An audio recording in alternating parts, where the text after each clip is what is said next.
Yo guys, this is Ragnarok Rosebloom. Today we're going to be talking about Mortal Online 2.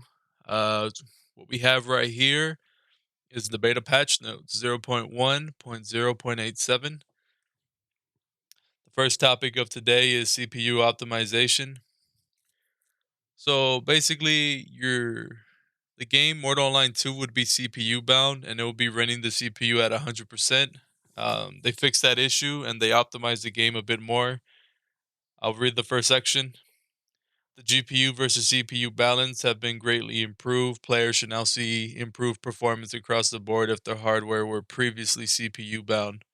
And then they just optimized some other things, whether it was like AI pathing, character movement, weather and day night system performance improved. So it's this this beta patch right here, which is good stuff. That CPU optimization, very nice, very nice. The next thing, there was crash fixes. They fixed a rare crash when updating the aim crosshair position with a bow, and then they also fixed a crash when changing the throttle speed when mounted. So they fix weird bugs that would cause your game to crash, which is always good for any player because nobody wants to crash.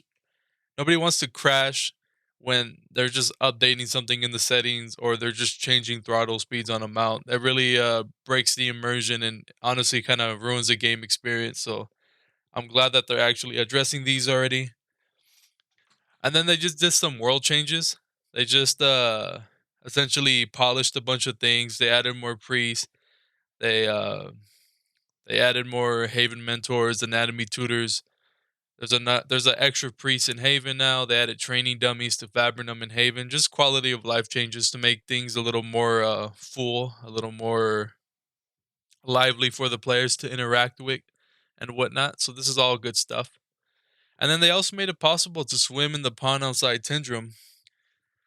So before, I don't think you were able to do it, but now I think you could, which is awesome. I think there was like an invisible wall outside the pond of Tindrum, but now you can actually swim in it. So that's awesome. And then they also updated fall damage calculations. So fall damage calculations have been completely remade, which is good. Fall damage now scales by health points rather than a percentage of total health. This means that players with the same attributes and skills but with more health can survive greater falls. That's awesome. They also fixed mounts, mount fall damage as well. They changed that up. Mounts have a steeper fall damage curve than players and will vary based on mount type.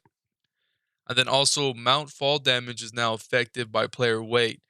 Mounts will also be affected by the weight of its bags once mount bags are implemented in the future. Then we're gonna start talking about character and AI changes and fixes. So it'll be these two guys over here.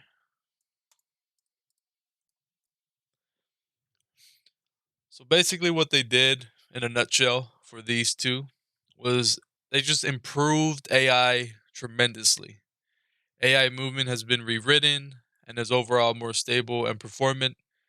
They improved spawners, spring box, and stuff like that. Shouldn't be getting stuck in the mountain, ideally. Sometimes guards were clipping through the world and their feet were under the world, so not their entire body wasn't walking on the floor. It was under the world of Knave. So they fixed that issue. They also stabilized player ragdolls. Sometimes when players would die or even AI would die, their body would like shake and stutter, like as if they were having a seizure or something, which wasn't realistic at all, especially given how hardcore this game is. And then bandits now drop heads when killed, which is awesome. More loot, more money for the player. Uh, that's awesome. I like it a lot. What else was fixed? What else was fixed? Oh, they also fixed a rare scenario where AI would get stuck at edges of nav mesh or in the air and still think it had a path to follow. Not the same issue as with the pets and mounts getting stuck at invisible walls a few patches back. So this is a little different from the nav mesh. There is sometimes I'm not sure if they're talking about this scenario, but there's a scenario where you would hit like an invisible wall or like you kind of like glitched somehow and your horse will be stuck in midair and it'll still be running at full speed, but it was staying in place. I've had it happen to me once and it was very, very awkward. So I'm glad they changed that. I'm almost certain they're talking about that, but I'm not entirely sure. Maybe they're talking about a different scenario, but that's how I understood this. And then they just did some VoIP changes. You can now use the slash mute and slash unmute command to mute a certain target. You can now switch up cursors in the game, which is really, really awesome, actually. I like that a lot. You can switch between a darker and brighter mouse cursor. And then there's also UI fixes. Scales in the skill tree should no longer show inaccurate second attribute bonuses.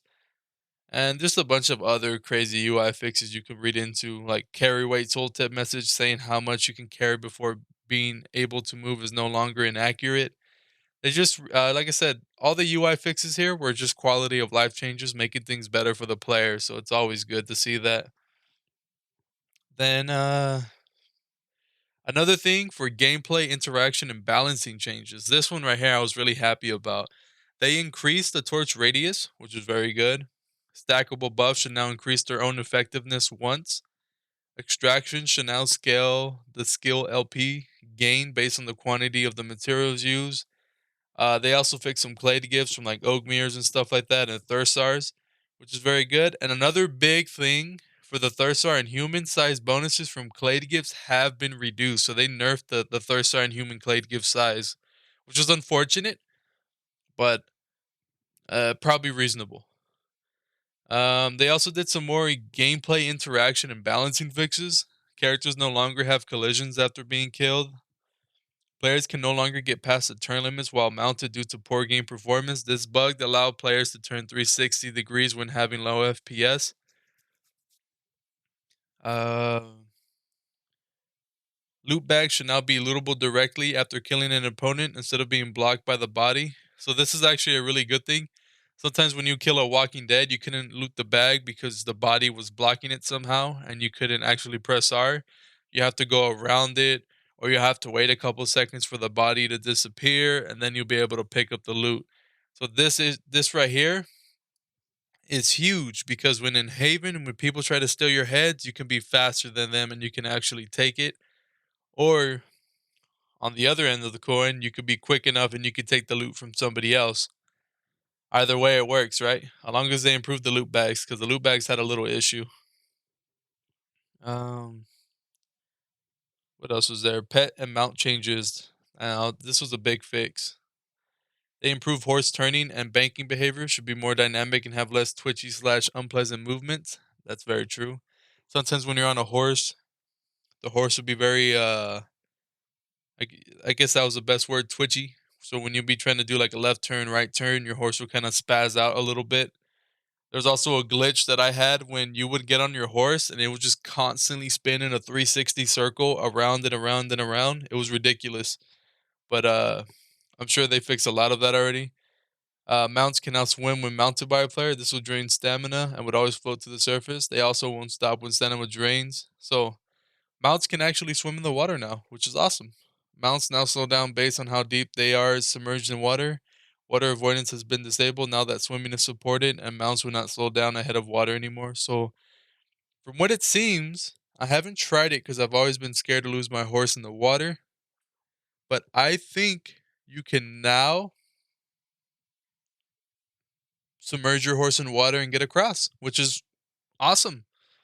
That's how it should be. Your horse should be able to swim in water. Then for pet and mounts fixes, pet and owner will now be flagged criminal when attacking another player. Another thing that they fixed that was really important was sometimes pets can attack themselves. And essentially the pet would suicide itself by attacking itself. It happened on Jonah's stream once and it was kind of hilarious, but also very very bad because what about if you had like a big bear or like a razorback and then it just attacks itself during like battle or combat? Be very unfortunate. And then they also fixed some known issues, like VoIP unmute might not always work. AI movement can get some hitching while moving or stopping while patrolling. Player blocking animations are not visible at 10 meters slash 30 feet away.